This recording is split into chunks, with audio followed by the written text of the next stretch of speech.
자, 이번 시간에 이제 국토의 계획 및 이용에 관한 법률에 전반적으로 어떤 내용이 들어있는지 그 큰 흐름하고 그 국토의 계획 및 이용에 관한 법률에서 나오고 있는 용어들, 중요한 용어가 무엇인지 그 용어 정의에 대해서 살펴보도록 합니다. 자, 그럼 첫 번째 우리 시험법에 들어가는 법률, 가장 중요한 법이죠. 무슨 법입니까? 국토의 계획 및 이용에 관한 법률. 자, 이 법률 제목 자체가 무슨 뜻을 갖는다 그랬죠? 우리나라 국토에다가 뭐부터 수립하고 국토에다가 계획부터 수립해 놓고 그 계획에 맞추어 국토를 체계적으로 이용하고 개발하고 또는 보전하자. 이용개발, 보전에 관한 내용을 다루는 법률을 국토의 계획 및 이용에 관한 법률 이렇게 표현합니다. 국토에다가 먼저 체계적인 계획을 수립하자. 그 계획에 맞춰 국토를 이용하거나 개발하거나 보전하자. 이런 내용을 다루고 있는 법률. 국토의 계획 및 이용에 관한 법률 이렇게 표현하죠. 그럼 이 국토의 계획 및 이용에 관한 법률에서 제일 먼저 나오는 게 뭘까? 항상 어느 법이든지 제일 먼저 나오는 건 뭘까요? 바로 용어 정의가 제일 먼저 나옵니다. 그래서 여기서도 제일 먼저 용어라고 돼 있죠. 근데 용어가 사실은 용어에 대한 개념 정리가 먼저 나온단다. 이게 첫 번째 21가지 용어들이 나옵니다. 그래서 그 용어들 하나하나는 좀 이따 살펴보도록 하고, 자, 본론 내용의 첫 번째가 뭐랄까? 계획과 관련된 파트들이 나오죠. 그래서 여러분들 드린 자료 보면 제일 먼저 무슨 계획이 나온다? 광역 도시계획이라는 게 나옵니다. 먼저 광역 도시계획이 무엇이냐라는 광역 도시계획에 관한 내용들이 먼저 살펴볼 거고, 그 다음에 무슨 계획이죠? 도시군 기본계획이 무엇인지, 두 번째가 도시군 기본계획 이게 나오고, 그 다음에 그 밑에 도시군 관리계획이라는 게 나오죠. 그래서 도시군 관리계획이 무엇이냐. 그래서 계획 파트는 크게 세 수로 나눠진다. 광역도시계획, 도시군 기본계획, 도시군 관리계획 이렇게 세 수로 구분해서 하나하나 내용들을 살펴봅니다. 자, 그래놓고 거기 도시군 관리계획에 들어가 보니까 도시군 관리는 크게 두 가지예요. 이 계획을 수립하는 내용은 어떤 것들을 도시군을 수립할 것이냐. 도시군 관리를 수립하는 내용들이 먼저 나옵니다. 그리고 그 내용은 몇 가지가 있다? 우리 6가지만 벌써 순서대로 있죠. 그래서 머리자만 따보면 용용, 개, 도, 시, 수, 기, 도, 정, 지, 입 이렇게 해서 몇 가지 했다? 6가지가 있습니다. 머리자만 따서 새로 볼까요? 용용, 개, 도, 시, 수, 기, 도, 정, 지, 입 이렇게 읽어요. 용용, 개도시수, 기, 도정, 지, 입. 자, 무슨 내용이죠? 첫째는 용도지역 또는 용도지구의 지정 또는 병의에 관한 계획. 두 번째, 개발제한구역, 도시자연공원구역, 시가와 조정구역, 수산자원보구역의 지정 또는 병의에 관한 계획. 기반시설의 설치점 및 또는 개량에 관한 계획. 도시개발사업이나 정비사업에 관한 계획. 지구단위 계획 구역의 지정 또는 변경에 관한 계획과 지구단위 계획. 마지막 입지규제 최소구역의 지정 또는 변경에 관한 계획과 입지규제 최소구역 계획이라는 이 6가지가 주로 열거되어 있죠.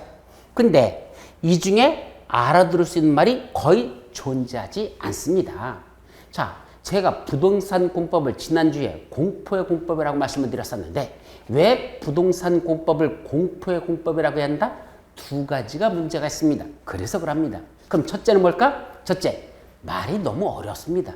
평상시 여러분들이 쓰는 용어가 아니라는 데 문제가 있습니다. 여기에 나오는 부동산 공법이라고 하는 건 아까 국가나 지방자치단체가 국민들한테 이래라 저래라 하는 그런 내용을 다룬다고 했죠. 그러다 보니까 여기는 국가나 지방자치단체 같은 행정청들이 쓰는 용어들이지 평상시 여러분들이 사용하는 용어가 아닙니다. 민법은 개인과 개인, 사인과 사인 간에 어떤 분쟁이 발생할 때 그걸 해결하려고 만든 걸 뭐라고 한다? 그걸 민법이라고 한다 그랬습니다. 그럼 민법은 우리 주변에서 벌어지고 있는 일들을 법으로 만들어 놓은 겁니다. 그러니까 우리가 평상시에 많이 접할 수 있는 내용들이 나온다는 얘기죠. 반면에 이놈의 부동산 공법은 그게 아니고 국가나 지방자치단체에서 행정청이 써먹는 용어들을 여러분들이 익혀야 되니까 평상시 들어보지도 못했던 용어들이 부지기수로 나온다는 얘기입니다. 그래서 부동산법이 어려운 이유 첫째, 알아들을 수가 없다. 그 말귀를 못 알아듣는다. 그래서 제일 먼저 여러분들이 정복해야 될 게 뭐죠? 이 용어들 하나하나를 정확하게 빨리빨리 이해하는 거. 이것이 중요합니다. 그 용어를 알아듣지 못하면 절대로 공부를 할 수가 없습니다. 제가 아무리 천천히 발음을 해도 여러분들 그 용어를 못 알아듣으면 그 말도 못 알아듣는 거야. 그런데 나중에 이 단어가 무슨 말이다 라는 걸 알아들으면 그때는 말을 좀 빨리 해도 전혀 여러분들이 꺼림없이 들을 수가 있습니다. 자, 영어 공부하실 때 기억하셨을 겁니다. 영어 문장이 하나가 쫙 있습니다. 그 문장을 읽다 보니까 단어 하나가 딱 맥혀버렸습니다. 이 단어가 무슨 뜻인지 내가 모르겠다는 얘기입니다. 그러면 이 문장 전체가 올수습이 돼요. 왜? 그 단어 하나 때문에 문장이 앞뒤가 연결이 안 돼가지고 말귀를 못 알아들었었죠. 공법도 똑같습니다. 써있기만 한글로 써있지, 한글로 써있지. 사실은 그 속에는 웬 놈의 서바나온지 도대체 아프리카인지 또는 화성어인지 도대체 말을 알아듣지도 못하는 용어들이 수두룩하게 들어있습니다. 그래서 이런 용어를 빨리빨리 내 거로서 체득을 해야 그래야 말을 듣더라도 그 용어, 이 단어가, 이 문장이 무슨 뜻인지 바로바로 이해가 될 수 있죠. 그래서 초기에는 여러분들이 이 단어를 모르기 때문에 말귀를 못 알아듣는다. 그래서 도대체 공법 교수가 설명하면 도대체 뭐라고 혼자 떠들고 있는지 이해가 간다는 이유는 아직 이 단어들 하나하나에 익숙해 있지 않기 때문에 그렇습니다. 그럼 어떻게 하는 수밖에 없죠? 결론 반복밖에 없습니다. 뭐밖에 없다? 반복. 한 번 들어서 안 되면 또 들어라. 안 되면 또 들어라. 인터넷 사이트 들으면서 한 번 들어서 안 되면 또 한 번 들으십시오. 두 번 듣고 세 번 듣다 보면 말귀가 통합니다. 그럼 처음에는 그냥 1배속으로 내가 현재 말하고 있는 그 속도대로 여러분들이 공부하시다가 두 번, 세 번째쯤 들으면 말귀를 조금 더 빨리 알아들어. 그럼 1.2배속, 어떨 때는 1.5배속까지 그렇게 들어도 그냥 알아들을 수가 있습니다. 처음에는 안 들려도 자꾸 듣다 보면 더 빠르게도 귀에 들어온다 이 소리죠. 그래서 반복해서 빨리 용어에 익숙해지는 거, 이게 첫 번째죠. 두 번째, 공법이 어려운 이유는 왜 그렇다 그랬죠? 분량이 너무 방대합니다. 이 시험 보는 게 부동산 공법이 하나의 법률만 시험 보는 게 아니라 6개 법률을 부동산 공법에다 이렇게 해놓고 이 6개 법률을 다 시험 문제를 하다 보니까 돌아버릴 만큼 분량이 많습니다. 그 많은 걸 다 공부를 할 수 있을까? 불가능하죠. 부동산 공법 하나만 시험 보는 게 아니잖아요. 그죠? 그러다 보니까 2차 과목 중에서도 이 하나만 있는 게 다른 것도 있다 보니까 이것도 최소화시켜서 공부할 수밖에 없습니다. 그래서 나중에 여러분들 요약집만 갖고 정리해 나가는 게 어쩔 수 없이 그렇게 가도 됩니다. 그래서 요약집을 너무 또 얍상하게 해서 또 한 150페이지짜리 만들어버리면 사실은 요새 부동산 공법은 시험 문제가 상당히 문제가 깊게 나기 때문에 너무 얍상한 그런 요약집만 갖고는 절대로 시험 문제에 접근할 수가 없습니다. 그래서 조금 심도 있게 다루고는 요약집을 봐야 된다. 그게 작년 같은 경우 26회에서는 제가 236페이지를 썼었는데 올해는 약 250페이지 정도까지 쓸 겁니다. 그러면 개정된 내용이 반영돼야 되니까 새로운 내용이 들어가면 아마 250페이지 될 것 같은데 그 정도만 여러분들이 공부하면 적어도 40문제 중에 34개 정도는 그 요약집에서 다 커버될 수 있으니까 그 정도는 보려는 생각을 가지셔야지 너무 얍상하게 한 100페이지 되는 거 해놓고 교수님 이것만 보면 안 될까요? 라고 물으시는 분 참 속 답답합니다. 본인도 답답하니까 100페이지만 보려고 하겠지만 저도 답답합니다. 그것만 갖고는 다 커버가 안 될 때 왜 공법의 시험 문제가 더 깊이 나는데 그러니까 적어도 250페이지 정도는 갖게 되는 분량을 여러분들이 나중에 정리하는 걸 그걸 목표로 합니다. 그래서 기본서 전체가 커버가 안 되면 요약집만 내도 여러분들이 커버해도 목표하는 점수 80점 이상 넘는 건 얼마든지 하다. 근데 목표는 80점이 아니라 그랬잖아. 그거에 70 내지 80%만 공부하시면 된다 그랬어. 그럼 목표는 60점입니다. 그래서 공법 60점만 맞아라. 덜도 말고 더도 말고 60점 맞으면 2차 합격하는 날은 거의 지장 없습니다. 거의 합격하는 큰 문제가 없으니까 공법은 60점을 목표로 해서 나가지 면과락, 과락을 면하자 안 됩니다. 과락을 면하자 그랬다 결국 뭔다? 과락이다 라는 결론에 도달합니다. 그러니까 공법은 과락만 면한다고 그렇게 얍상하게 공부해서는 안 되고 최소한 60점을 목표로 해서 나갑니다. 그래서 여러분들에게 최소한 요 정도는 나가야 된다. 그래서 지금은 기초강의니까 기본적인 개념을 설명하고 1월 달부터는 실질적 본강의가 들어갑니다. 그럼 기본 강의 할 때는 뭐하냐? 별도로 프린트물로 비퍼지 되는 크기에 거기다 앞뒤면 한 장짜리로 매주 진도가 그렇게 나갈 겁니다. 기본서 페이지는 거기다 다 적어드릴 건데 그 기본적인 그 두 페이지 한 장짜리 앞뒤면 그 한 페이지만 정확해서 8주 동안에 8장만 정리합니다. 그럼 16페이지. 그 16페이지만 공부해도 50점은 일단 목표 달성할 수 있습니다. 가장 시험 문제 잘 나는 핵심만 정리한 게 그 8장짜리니까 그것만 공부해도 여러분들 목표는 50점, 최소한 50점 도달해서 있으니까 그것만 1, 2월 달에 열심히 공부해서 쫓아오십시오. 그건 항상 접어서 다닐 수 있도록 해놨어요. 그러니까 접어서라도 보시면서 화장실 앉아서도 읽고, 그죠? 전철 타서도 읽고, 시간 나면 앉아서 언제든지 그걸 반복적으로 자꾸 들여다봐서 거기 있는 용어들이 빨리 익숙해지고, 거기 있는 내용들을 빨리 취득을 해야 여러분들이 공법의 기본을 가장 빨리 잡을 수 있다. 그래서 우리는 11월, 12월은 용어적이와 전체적인 체계 잡는 걸 중심으로 나갈 것이고, 1, 2월 달은 시험 문제에서 가장 잘 나가는 핵심적인 내용들 위주로 해서 1, 2월은 정리해 나갑니다. 그리고 이제 3, 4월 달은 조금 더 피더라고 마지막 5, 6월 달은 가장 여러분들이 깊이 들어가는 내용까지 들어가도록 할 겁니다. 그래서 이렇게 진도가 나간다는 걸 말씀드리고, 하여튼 도시군 관리계로 수립하는 내용은 몇 가지가 있다? 6가지가 있는데, 요 머리점만 따서 어떻게 한다? 용용, 개도시수, 기도정, 지입 이렇게 표현한다. 그래서 머리자를 갖고 반복해서 먼저 외우십시오. 우리가 공부하는 방법 중에 하나는 용량을 줄여야 됩니다. 이거 전체를 말로다가 하나씩 딱 풀어서 외우면 이거 너무 많아요. 그러니까 이걸 핵심 머리자만 가지고 일단 외우자. 어떻게 외운다? 용용, 개도시수, 기도정, 지입. 다시 한번 용용, 개도시수, 기도정, 지입. 그건 운율도 타고 해야 됩니다. 근데 무대불에 외운다고 외워지지 않습니다. 여러분들 노래 가사 외울 때 그냥 가사를 외웁니까? 아닙니다. 노래로 합니다. 그럼 노래로 하면 그 가사가 생각이 나는데 그냥 가사만 외우려고 하면 대단히 어렵죠. 항상 이런 것들 외울 때는 운율을 탄다. 어떻게 운율을 타죠? 용용, 개도시수, 기도정, 지입 이렇게 합니다. 그래서 요 6가지는 뭐로 수립한다? 도시군관리를 수립하는 내용이라는 것. 그런데 이 말귀 하나도 못 알아듣겠는데요. 교수님, 용도적이 뭡니까? 용도지구 뭡니까? 개발지향구역, 도시자연공원구역, 시가와 주정구역, 수산자원보구역 그런 거 모르고도 수십 년 살아왔는데 전혀 지장 없었는데요? 맞습니다. 전혀 지장 없이 살았죠. 몰라도. 근데 앞으로는 전혀 지장이 있습니다. 공법 모르면 과락이기 때문에 여러분들은 시험을 붙기 위해서는 이 공포의 공법을 극복하기 위해서는 이런 걸 암기하면서 이해해 나갈 수밖에 없습니다. 그래서 여러분들 머리는 뭔 말이냐? 2MB 밖에 안 됩니다. 여러분들 머리 용량은 얼마밖에 한다? 6밖에 안 됩니다. 그런데 공법의 용량은 얼마다? 2GB입니다. 2GB는 용량이 이만큼이나 되는 거죠. 그럼 부동산 공법은 2GB인데 여러분들 두뇌는 2MB밖에 안 됩니다.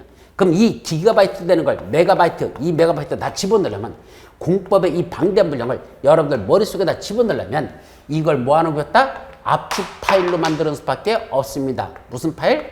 압축 파일로 만들어야 됩니다. 그래서 이 분량을 줄여버리는 수밖에 없죠. 그래서 핵심적인 용어들 위주로 또는 어떤 연상수법으로 외우는 방법을 최대한 강구해서 그 외우는 방법대로 외운 걸 반영을 해야 그래야 여러분들 머릿속에 들어가지. 이 기가바이트는 통째 양을 여기다 다 집어넣으면 머리 터져버립니다. 머리 터져가지고 죽을 수밖에 없습니다. 그러니까 안 터지려면 이걸 압축시켜서 핵심적인 용어들을 정리해서 그걸로 일단 집어넣고 나중에 끄집어낼 때는 이걸 다시 압축 파일이니까 뭐야 돼? 풀어가지고 문장으로 다시 만들어가면 되는 겁니다. 그런 식으로 공부하는 게 최선이라는 걸 말씀드리죠. 하여튼 도시군관리를 수립하는 건 몇 가지가 있다? 6가지가 있고 이 내용 하나하나가 무엇인지는 다음에 진도 나가면서 이것들에 대해서는 다시 하나하나 설명이 또 부연되니까 그때 가서 이해하시면 된다. 이런 6가지가 있다. 두 번째는 뭐죠? 도시군관리를 수립하는 절차는 어떤 절차에서 도시군관리를 수립할 거냐? 수립 절차에 관한 얘기 나옵니다. 그래서 도시군 관리 계획에 대해서는 첫 번째 여기 수립하는 내용은 6가지가 있고 수립하는 절차는 입안 절차와 결정 절차로 나눠진다라는 게 쭉 나오고 그 도시군 관리 계획 결정고시 되면 어떠한 효과가 있을까? 도시군 관리 결정고시의 효과와 관련된 내용들 이것이 바로 첫 번째 페이지에서 쭉 나오는 것들이죠. 그래서 이거는 우리가 오늘 여기까지는 오늘 세부적인까지는 보도록 할 겁니다. 자 이제 두 번째 페이지 넘어가자. 이거는 다음 주에 나올 내용입니다. 그럼 다음 주에는 뭘 본단다? 제일 먼저 나오는 게 뭡니까? 여기 도시군관리를 수립하는 내용들 이거 하나하나를 다음 주에는 우리 정리해 나가자 이런 얘기입니다. 이것들을 그래서 제일 먼저 나오는 게 뭐 나오죠? 용자 나오는 첫 번째 뭐 나온다? 용도지역이라는 것. 이 용도지역이 무엇이냐? 그래서 용도지역에 관한 게 제일 먼저 나오고 그 다음에 용도지구가 뭔지 용도지구 그 다음에 뭐 나오고 용도구역이라는 이 세 가지 용도지역에 관한 거 용도지구에 관한 거 그 다음에 용도구역에 관한 거 그래서 이걸 순서대로 외우셔야 돼. 지역, 지구, 구역 지역, 지구, 구역 용도, 지역, 지구, 구역 이렇게 세 가지 이게 하나하나가 무엇인지 이 세부적인 내용들을 살펴보는 거 그것이 위에 있는 순서 용도, 지역, 용도, 지구, 용도, 구역 세 가지 나오죠. 요거는 다음 주에 첫 시간에 볼 것이고 그 다음에 뭐 나오죠. 사람이 살아가는데 꼭 필요한 시설을 우리가 법률 용어로 말한다. 기반시설이라고 말합니다. 자, 뭐라고? 사람이 살아가는데 꼭 필요한 시설. 대표적인 뭐 있죠? 우리가 살아가려면 뭐 있어야죠?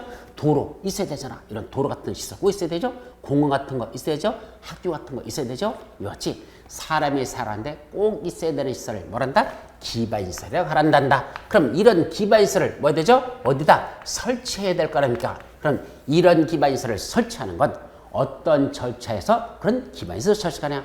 도로 만드는 절차는 어떻게 되는지, 공원 주성하는 건 어떤 절차인지, 학교 짓는 건 어떤 절차에서인지 이런 기반시설을 설치와 관련된 그 절차들을 설치하는 그런 절차와 관련된 내용들이 하나 있을 것이고 또 하나 어디다가 이런 기반시설을 설치하겠다고 요거죠? 기반시설을 설치하겠다고 무슨 계획? 도시군 관리계획이 수립돼 있습니다. 더 쉽게 말하면 여기에 도로 내겠다고 도시군 관리계획이 현재 수립돼 있다 이 소리입니다.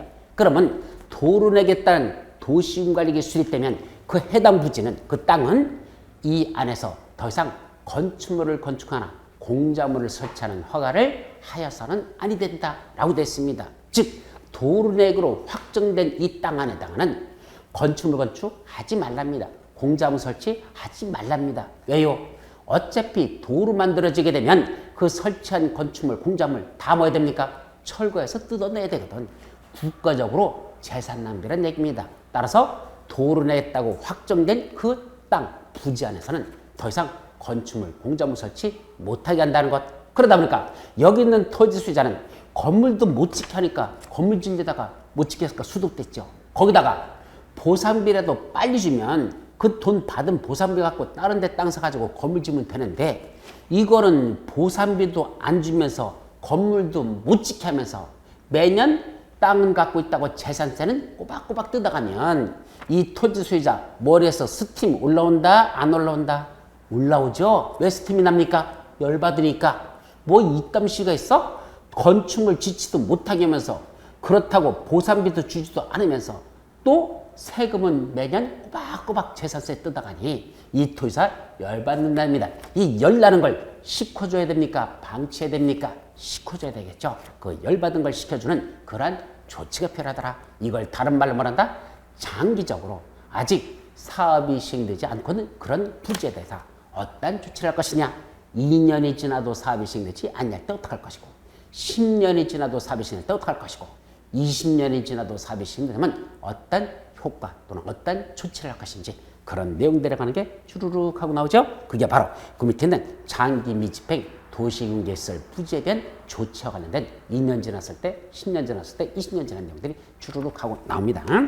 자, 그 밑에 뭐가 나오죠? 이제 도시개발사업과 원래 정비사업이 나와야 되는데 기반시설 다음에 이 도시개발사업과 정비사업이라는 건 한마디로 뭐라 그랬죠? 도시개발사업이란 우리 신도시를 만드는 거다 그랬습니다. 자, 지금 여기 표를 한번 보시죠.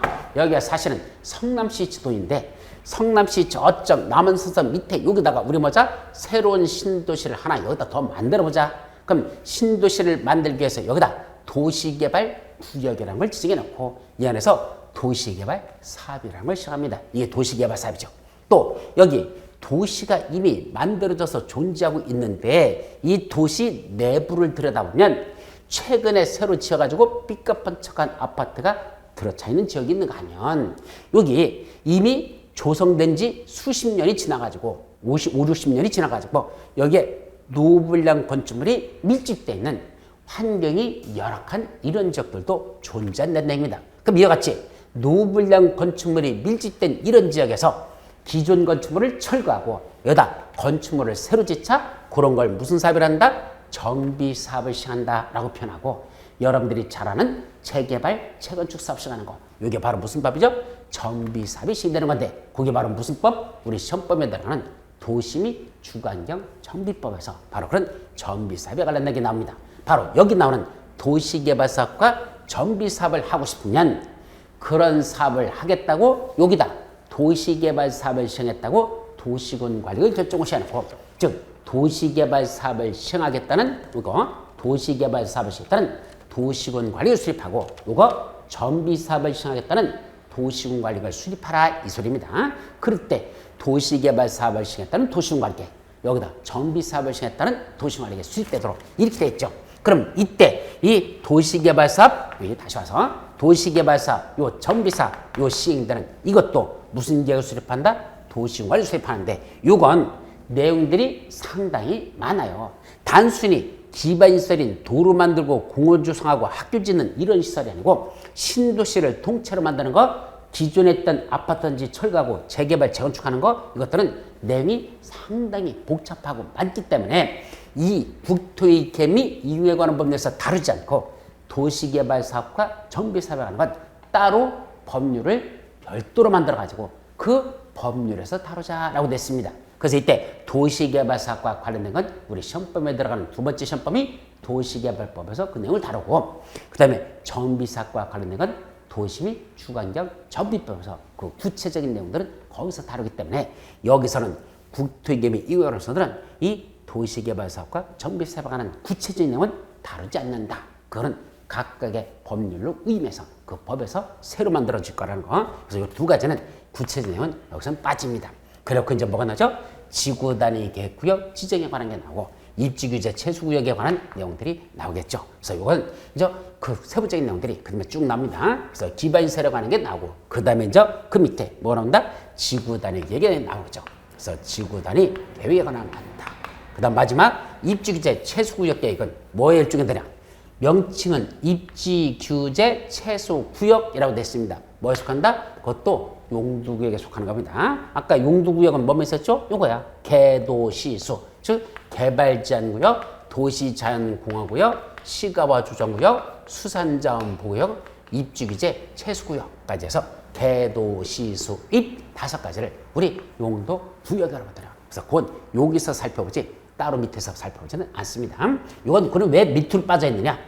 우리 법을 만들 때 처음에는 이게 빠진 상태였어요. 이게 작년 5월, 6월 때부터 들어가거든. 그래서 작년 5, 6월에 이게 입지규제 최소에 들어가는 바람에 요 안에다 집어넣지 않고 여기다 썼는데 사실은 법을 만들려면 저 소견으로는 입자를 따로 쓰지 말고 여기 개도시수 입이라고 여기다 이렇게 썼다라면 훨씬 더 좋았을 걸.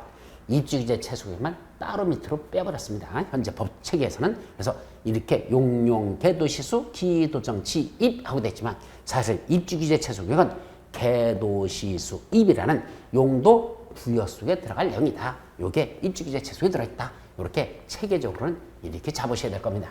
자, 여기까지가 이게 다 뭐에 관한 거? 도시관을 수립하는 구체적인 내용들에 관한 게 바로 다음 주에 살펴볼 내용은 이런 내용을 살펴보겠다는 얘기죠. 자, 그럼 이제 그 다음 주 우리 4주차에 들어가면 이제 뭘 볼까? 국토의 개미 이용에 관한 마지막 내용 세 번째 종이를 봅니다. 거기는 뭐가 나오죠? 아까 제가 국토에다가 먼저 뭐부터 한다 그랬습니까? 계획부터 수립한다. 그래서 계획에는 뭐뭐 있다? 광역도시계획, 도시군 기본계획, 도시군 관리계획을 수립한다 그랬었죠. 그래서 이걸 다 계획과 관련된 것들이 먼저 나오고 그 계획에 맞춰 국토를 뭐자 이용하거나 개발하거나 보존하자 이 말이죠. 이 중에 무엇을 국토를 이용한다는 건 무슨 뜻을 갖죠? 현상 보존 목적입니다. 현상 유지죠.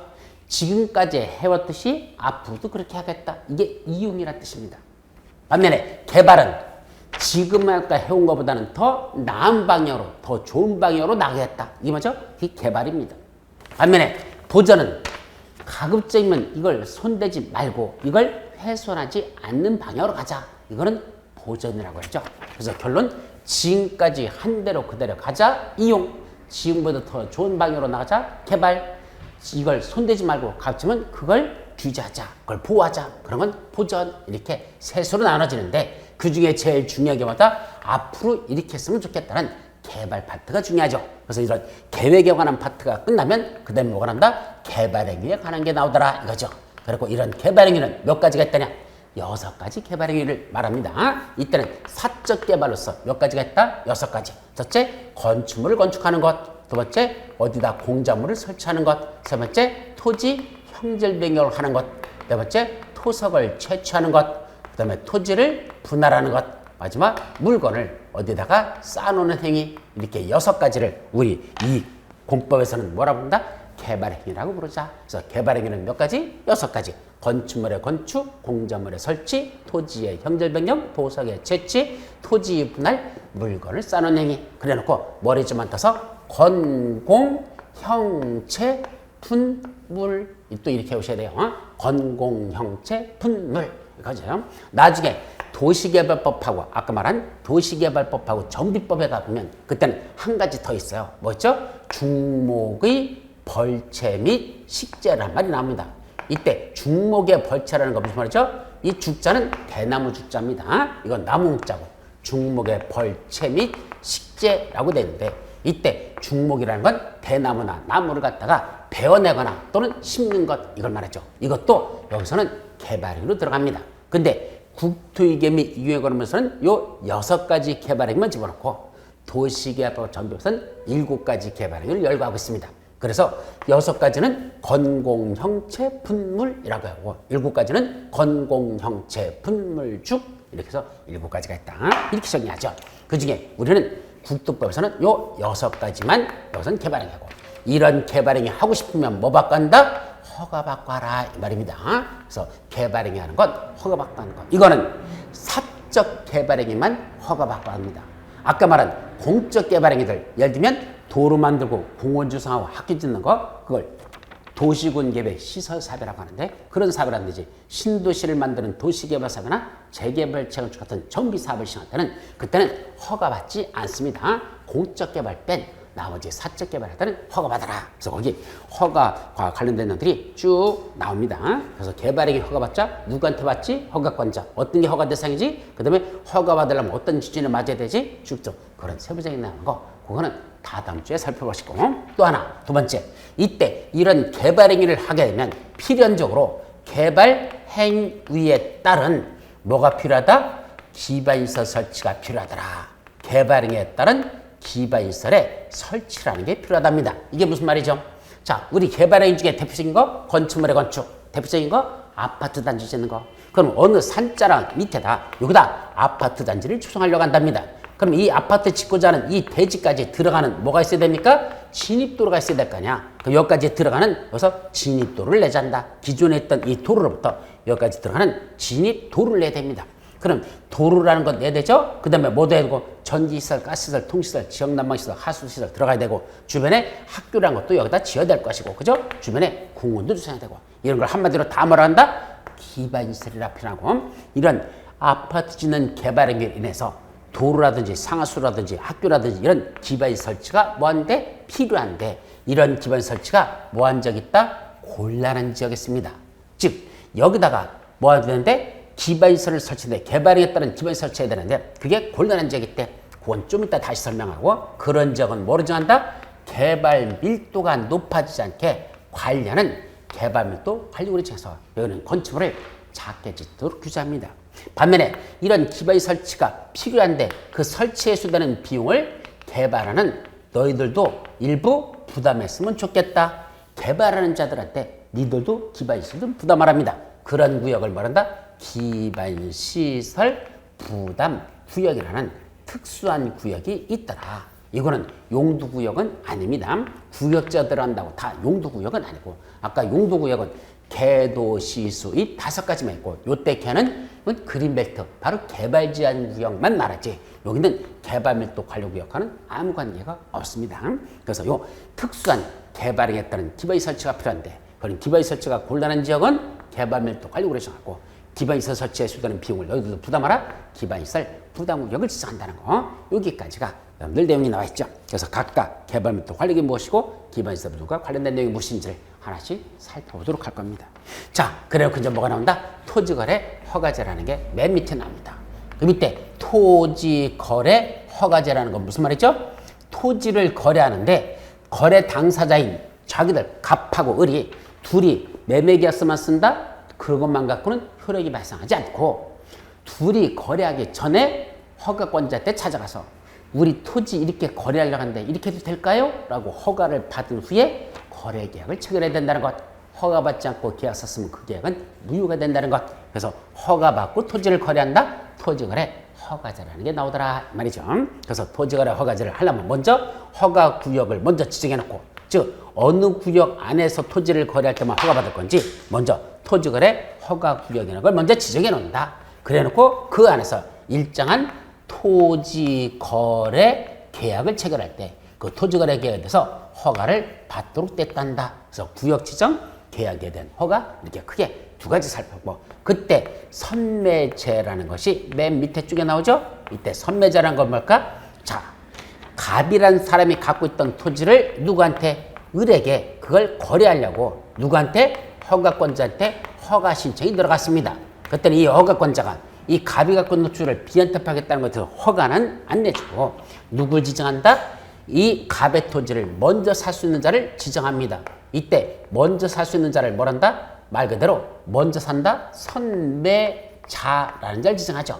그럼 이 선매자가 누굴 찾아갑니까? 갑을 찾아갑니다. 가서 뭐라죠? 야, 갑, 너 네가 갖고 있는 땅을 지금 을한테 팔려고 허가 신청 들어갔지? 그거 을한테 팔지 말고 갑, 너는 나한테 먼저 팔아라. 선매자가 지가 가서 먼저 사겠다고 하는 이런 제도를 선매제도란다. 먼저 사는 제대 한자로 쓰면 먼저 선자야. 그 다음에 매자는 이건 판다가 아니라 이건 산다는 뜻입니다. 그래서 먼저 사는 제도, 선매제라는 게 있단다라는 거죠. 자, 그리고 이제 그 밖에 우리 국토위계 및 인명으로서 나눈 몇 가지 자질구라는 것들이 있습니다. 그래서 그런 것들은 마지막에 살펴보도록 한다. 이게 국토위계 및 인명으로들 전반적인 체계는 이런 흐름 속에서 움직일 거라는 거. 그래서 이 구체적인 것들은 오늘 보는 거하고 다음 주, 다다음 주에 같이 걸쳐서 하나씩 살펴보도록 할 겁니다. 그러면 첫 번째 나오는 게 바로 뭐 그랬죠? 바로 용어 정의가 있다 그랬었습니다. 바로 국토위계 및 인명으로서 나눈 용어는 어떤 것들이 있더냐? 그 용어에 대해서 한번 정리하도록 하죠. 그래서 이 용어도 그냥 무대부로다 21개 되는 용어를 그대로 외우는 게 아니고 이걸 체계적이고 논리적으로 외우셔야 됩니다.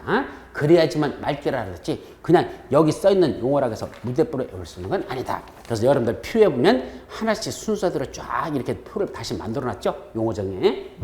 그래서 첫 번째 뭐가 나옵니까? 바로 광역도시라는 용어 정의가 나옵니다.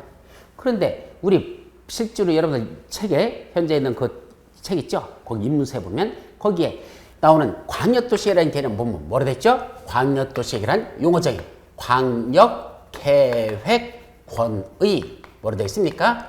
장기 발전 방향을 뭐였다? 제시하는 데 이걸 말한다 라고 됐습니다. 그래서 광역도시가 무엇이냐라고 했더니 그 용어정의에 뭐라 되어 있다? 광역계획권의 장기 발전 방향을 제시하는 계획을 말한다 라고 됐다죠. 이죠. 그럼 이 부동산 공법이 제가 아까 왜 어렵다 그랬죠? 용어들이 어렵다 그랬습니다.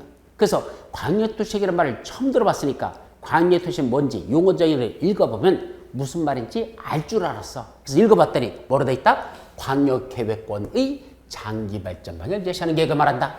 이게 뭐야? 용어 속에 또 뭐가 들어있다? 또 용어가 나옵니다. 무슨 용어가 나온다? 광역계획권이란 광역계획권이란 용어. 또 하나 장기 발전 방향 제시. 이게 무슨 뜻인지 알 듯 모를 듯 말들이 둘 다 어렵습니다. 그래서 여러분들이 어떤 우리 국산말 무슨 말인지 잘 모르면 뭐 찾아보면 돼요? 국어사전이라고 있잖아. 국어사전 이렇게 찾아서 읽어보면 거기에 나오는 말 뜻이 아 이런 뜻입니다라고 써있는데 읽어보면 웬만한 여러분들이 그거 이해하거든. 그죠? 근데 뭐는 이놈의 부동산공법은 용어정의라고 해서 광역도시가 뭔지 알으려고 용어를 읽어봤더니 용어 속에서 또 용어가 나오더라는 얘기입니다. 그래서 공법이 어렵다 그런 뜻이죠. 그럼 어떻게 공법을 공부할까? 자, 첫째는요. 현재 있는 법률 용어로는 도저히 무슨 말인지 못 알아듣습니다. 그래서 이걸 일단은 국산말로다가 먼저 번역을 하자. 국산말로 번역해 놓고 그 다음에 그걸 부동산공법 전문적인 법률 용어로는 어떻게 표현하는지 그 다음에 그 표현 방법을 찾아보자는 얘기입니다. 그렇게 머릿속에서 정리를 해야 되지 그냥 이 말귀는 100번 읽어도 이건 무슨 말인지 모르는 건 마찬가지입니다. 그래서 우리말로 먼저 쉽게 풀어서 먼저 이해하고 그 다음에 그게 법률용어로는 전문용어로 어떻게 쓰는지 그걸 익혀라. 이렇게 두 단계로 거쳐서 외워야 여러분들이 무슨 말인지 이해하지 무대뽀로 이거 외우라 해서 외워질 수 있는 단어는 아니라는 거. 자, 그럼 먼저 광역도시계획을 우리말로 풀어서 한번 정리하죠. 첫째, 여기 광역이란 말이 무슨 뜻일까요? 광역. 그대로 번역하면 무슨 뜻이죠? 넓을 꽝자, 지역, 역자를 쓰고 있습니다. 뭐라고? 넓을 광 지역역. 그럼 광역은 무슨 뜻이다? 넓은 지역이란 뜻입니다. 자, 그럼 여기서 넓다는 게, 광역이라는 게 어떤 게 넓을까요? 어떤 게 넓을까? 자, 물어보죠. 우리 서울특별시 넓은 겁니까? 좁은 겁니까? 라고 물었어. 그럼 뭐라고 대답하렵니까? 아, 이 중에는 넓어요 라는 사람들 있을 겁니다. 그죠? 자, 여기 시청하시는 여러분들 중에 야, 서울특별시는 넓다 좁다? 넓다 라고 말합니다. 왜 넓어요? 그랬더니 뭐보다 넓대? 성남시보다는 훨씬 더 넓으네요. 맞죠? 또 여기 강남구보다는 서울특별시가 훨씬 더 넓으네요. 맞는 말입니다. 그럴 때는 넓다란 말이죠. 근데 좁아요 라고 말하는 사람도 있을까? 뭐보다는 좁죠? 대한민국 전체 땅덩어리에 비해서는 서울특별시는 좁아요. 작은 거죠. 맞죠? 대한민국이라는 땅덩어리가 훨씬 더 크고 그중에 일부니까 서울특별시는 좁죠. 더 좁을까? 지구 전체로 볼 때 서울특별시는 요것밖에 안 됩니다. 지구는 이따만 많은데 서울특별시는 이만큼밖에 안 되는 거죠. 좁은 거죠. 그죠? 그러다 보니까 서울특별시 자체를 놓고 넓다 좁다 이렇게 말한다는 건 아무런 법적인 의미가 없습니다. 그러면 뭐를 기준으로 해놓고 요 기준에 비춰보건데 요거보다 더 넓으면 그건 광역이 되는 거고 그보다 좁으면 광역이 아니다 이렇게 말해야 되겠죠. 그래서 넓다는 말은 이 광역이라는 말은 어떤 거에서 대비되느냐? 바로 아까 좀 전 시간에 제가 말했던 1, 2-5입니다. 여기 카메라 잠깐 쫓아오고 여기 행정조직장 체계도를 봤더니 아까 뭐 있었죠? 관할구역이라는 말이 있었잖아. 이때 관할구역이라는 걸 설명할 때 제가 뭐라고 그랬었죠? 너무 넓지도 않고 너무 좁지도 않고 거느리고 다스리게 적당한 구역을 뭐란다? 관할구역이라 이렇게 표현했었어. 너무 넓지도 않고 좁지도 않고 거느리고 다스리게 적당한 구역. 어디를 말한다 그랬죠? 광역자치단체가 기본적으로 원래는 그걸 우리 뭐란다? 관역으로 본단다. 여기 광역이란 말을 썼지만 이게 사실은 그게 하나의 관역이다. 어디야? 서울특별시를 하나의 관역으로 한다. 관역이겠죠. 인천광역시, 부산광역시, 대구광역시 이게 하나의 관역입니다. 또 세종특별자치시 이게 하나의 관역입니다. 근데 경기도 너무 넓다 그랬습니다. 그래서 도는 관역으로 오지 않고 그 밑에 있는 시와 군을 우리 관역으로 한다. 그 대신 제주도는 그 자체를 하나의 관역의 개념으로 본다. 그래서 관역은 어디든 맞다? 특광, 특시, 특도, 시, 군. 이걸 우리 관역을 한다 그랬습니다. 자, 그럼 이제 다시 들어와서. 그러면 이때 광역도시가 되려면 어떤 의미를 갖죠? 하나의 관할구역이 아니고 몇 개 이상? 둘 이상의 관역에 걸쳐서 계획이 수립되면 이런 계획을 뭐란다? 그게 광역도시계다 이런 얘기죠. 자, 예를 들면 여기가 어디가 있죠? 서울특별시가 바로 여기 있습니다. 서울특별시. 바로 서울특별시 옆으로 뭐가 있더냐? 여기 여기 부천시라는 데가 있습니다. 부천시. 다시 부천시 옆에는 뭐가 있죠? 인천광역시가 있습니다. 그럼 우리가 지금 몇 개의 관역에 걸쳐 있다? 이걸 다 묶어버려. 서울특별시, 부천시, 인천광역시까지 이렇게 묶어버리면 이게 몇 개죠? 3개의 관역에 걸칩니다. 서울특별시라는 하나의 관역이요, 부천시라는 하나고요, 인천광역시라는 또 하나의 관역이죠. 그럼 3개의 관역에 걸쳐 있다. 거기다가 지금 당장 뭘 하겠다는 계획이 아니고 장차 여기다가 이러이러한 제4 경인 고속국도라는 걸 서울과 부천과 인천을 거치는 고속국도를 앞으로 장차 20-30년에는 하나 더 만들었으면 좋겠다는 희망사항을 미리 계획을 수립합니다. 이와 같이 하나의 관역이 아니라 둘 이상의 관역에다가 지금 당장 뭘 하겠다는 계획이 아니고 장차 이러한 경인 고속국도를 하나 더 만들었으면 좋겠다는 희망사항을 지금 미리 계획으로 수립해 두는 것, 이런 계획을 무슨 계획을 한다? 광역도시계획을 한다. 이게 우리말로 푸른 광역도시계획 개념입니다. 자, 그럼 다시 한번 볼까? 광역도시계획이 뭐니? 하나의 관역이 아니고 몇 개 이상? 둘 이상의 관역에다가 지금 당장 이런 걸 하자는 게 아니고 앞으로 이런 걸 했으면 좋겠다는 희망사항을 미리 계획으로 수립된 거, 이걸 무슨 계획을 한다? 광역도시계획이라 이런 얘기죠. 그럼 광역도시를 수립하려면 결국 뭐부터 한다? 어디다가 그런 광역도시를 수립할 건지 구역을 먼저 지정하자. 그 구역을 뭐라 부른다? 광역계획권이라고 부른다. 자, 광역계획권이란 뭘 말한다? 광역도시를 수립하기 위한 대상 지역. 어디다가 광역도시를 수립할 것이냐? 서울, 인천, 부천에다가 앞으로 이런 계획을 수립하겠다는 그 구역을 지정하는데 그 광역도시를 수립하기 위한 구역을 뭐라 부른다?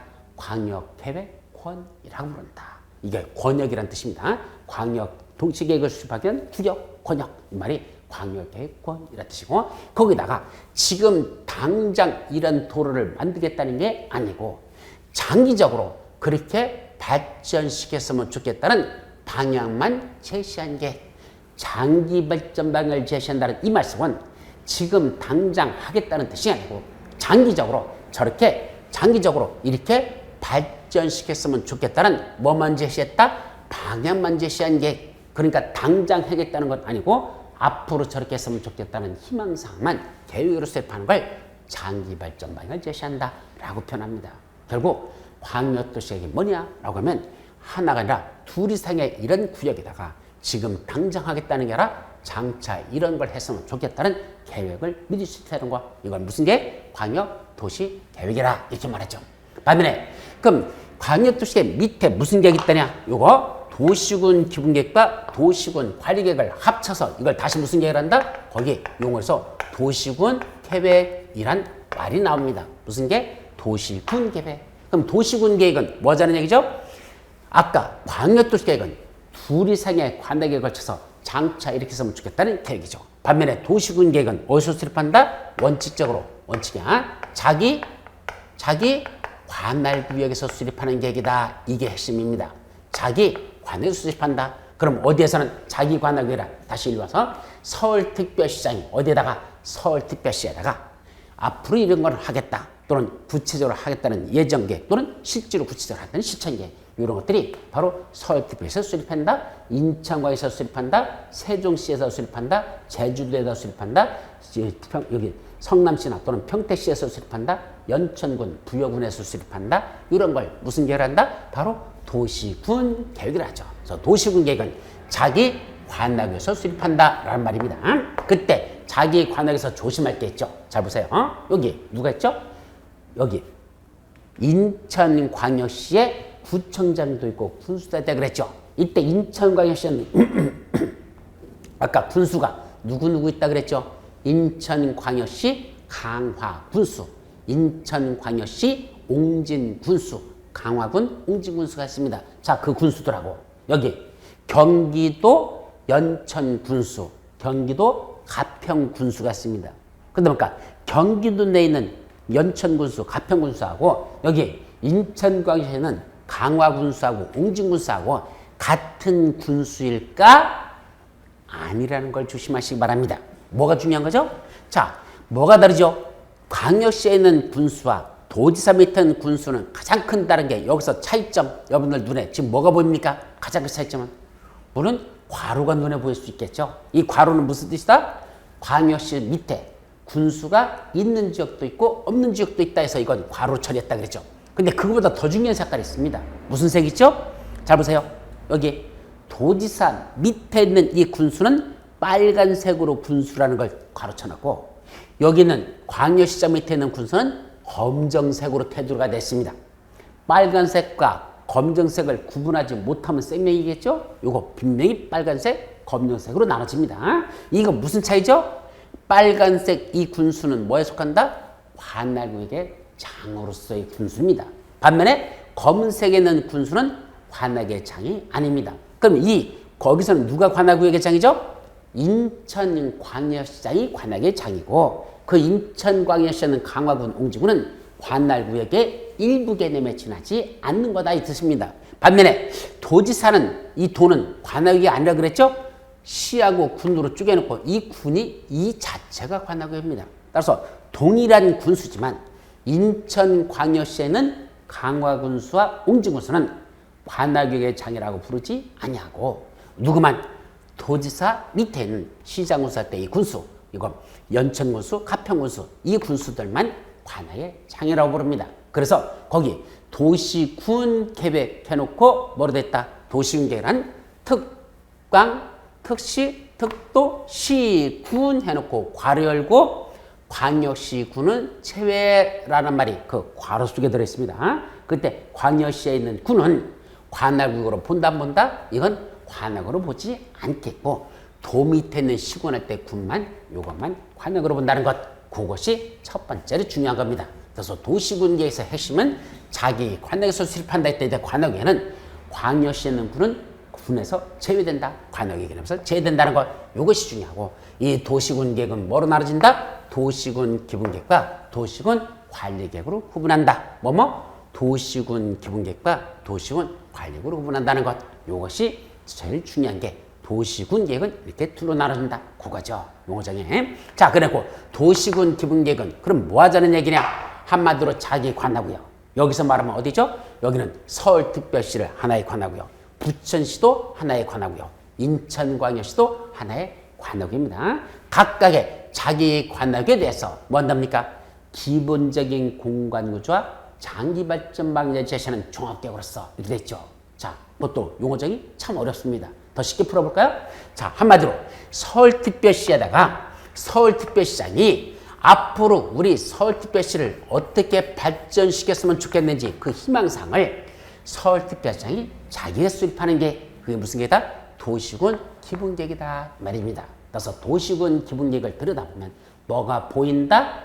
자기 관할구역의 미래 종합 청사진이 보입니다.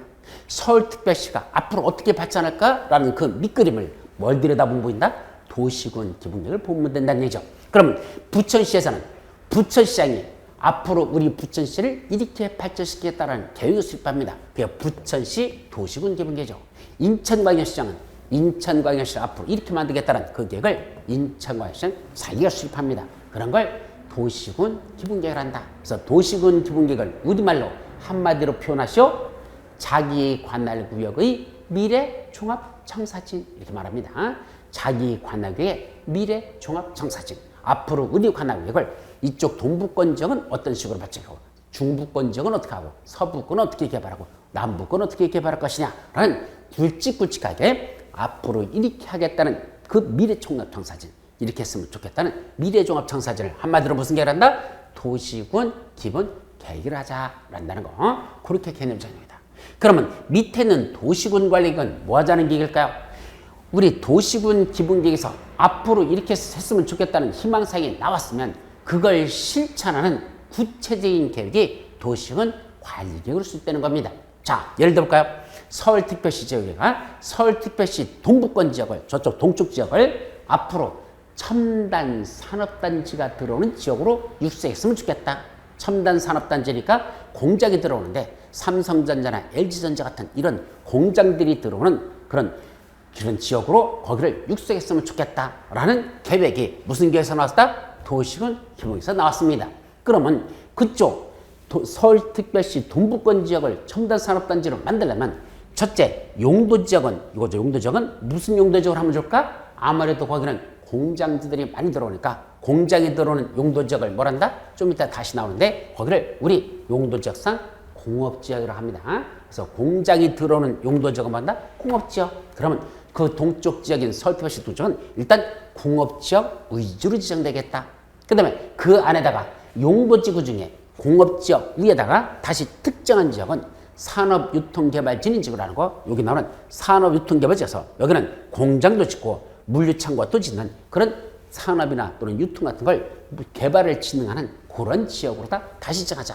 그래서 여기는 공업지역인데 그 중에 일부를 산업유통개발지에서 여기는 집중적으로 공장과 물류창고 같은 걸 짓는 그런 지역을 하겠다. 그게 용도 지구라는 걸 지정하자. 자, 이런 식으로 또 거기다 기반시설을 설치한다면 그 어떤 공장 같은 걸 짓면은 아무래도 무게가 무거운 그런 차들이 다니까 그 도로 만들 때도 너무 얇게 만들어도 도로 두께가 너무 낮아가지고는 파손이 돼가지고 항상 보수 문제가 생기니까 거기 좀 더 튼튼하게 도로를 더 새로 깔아야겠다라는 기반시설 설치하는 내용들 이런 것들이 쭉 되겠죠. 이것이 앞으로 우리 서울특별시를 이렇게 발전시켰으면 좋겠다는 희망사항이 나오면 그걸 구체적으로 실천하는 이런 용용대도시소 기도정치 입이라는 구체적인 이런 내용이 들어가는 도시군 관리계획이 그 다음에 수립된다는 것.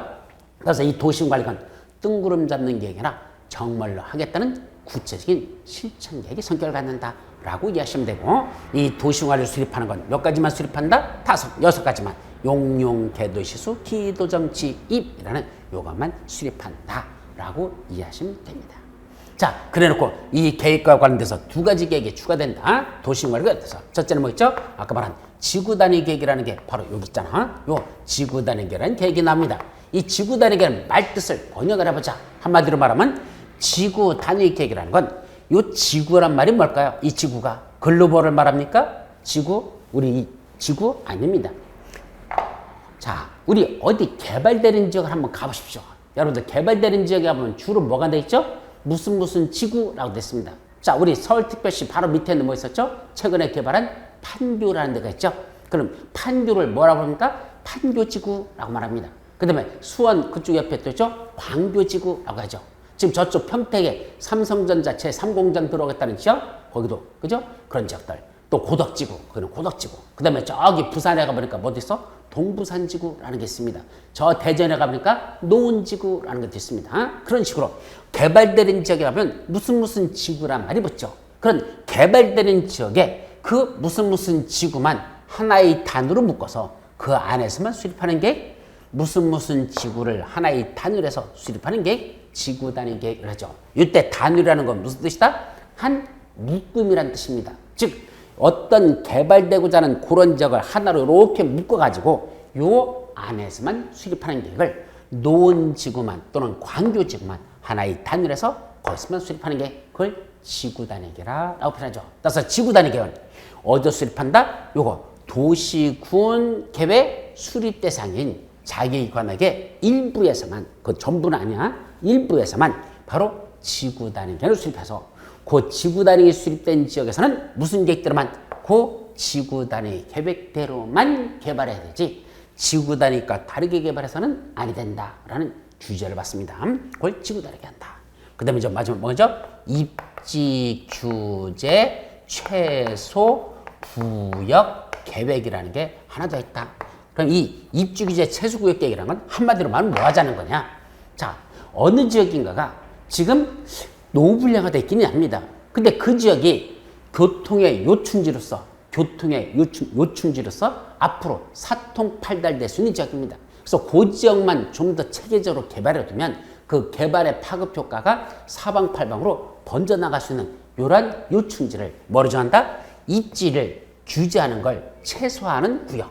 입지 규제를 최소화한다는 건 그 지역은 규제하는 걸 최소한으로 해가지고 거기만 집중적으로 개발할 수 있도록 해주는 걸 입지 규제 최소 구역 계획이라는 걸 지정한 그 계획을 수립하자. 요 계획대로만 입지 규제 최소 구역 안에서는 입지 규제 최소 구역 계획대로만 개발해서 거기는 최소 좀 더 건축법에 있는 내용들을 완화 적용하나 그래서 좀 더 개발을 자유롭게 할 수 있도록 완화시켜주는 이런 역할들을 입지 규제 최소 구역 계획이라 이렇게 말하죠. 그럼 이제 마지막 하나 더 국가계획이란 말이 이제 용어정에서 마지막으로 나옵니다.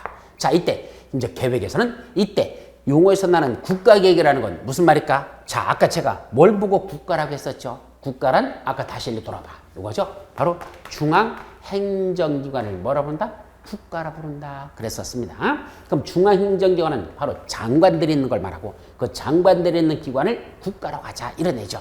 그럼 국가계획은 결국 누가 수립하는 계획이다? 중앙행정기관이 수립하는 계획이다. 장관들이 수립하는 계획이다. 라고 보면 되죠. 그럼 장관들이 수립하면 다 국가계획일까? 아니고 중앙행정기관이 수립하는 계획이 돼 거기에 무슨 내용이 들어있다? 바로 도시군 기본계획이나 도시군 관리계획으로 결정이 되는 이런 내용들이 포함되어 있으면 이걸 국가계획으로 합니다. 그래서 국가계획하면 두 가지로 나눠라. 첫째, 누가 수립한다? 중앙행정인이 수립해야 된다. 어떤 내용이 들어있다? 도시군 기본계획이나 도시군 관리계획으로 결정한 사항이 포함되면 그건 국가계획으로 부른다는 것. 여기까지가 계획과 관련된 용어정으로서 여러분들이 이해해 두시면 됩니다. 아셨죠? 자, 그리고 이제 두 번째는 뭐가 나오죠? 요거 전국토를 나누자. 뭐로 나누자? 용도지역, 용도지구, 용도구역으로 나눈답니다. 그래서 제일 밑바탕에 국토 제일 밑에 용도지역이라는 걸 먼저 깔고 그 용도지역 위에 용도지구라는 걸 부분적으로 지정하고 다시 그 위에다가 용도구역이라는 걸 하나 더 지정하자. 그래서 맨 밑에 지역, 그 다음에 지구, 그 다음에 구역. 그래서 지역, 지구, 구역이라는 게 있는데 요거부터 세부적인 건 잠시 쉬었다가 마지막 시간에 살펴보도록 합니다. 자, 쉬었다 들어가자.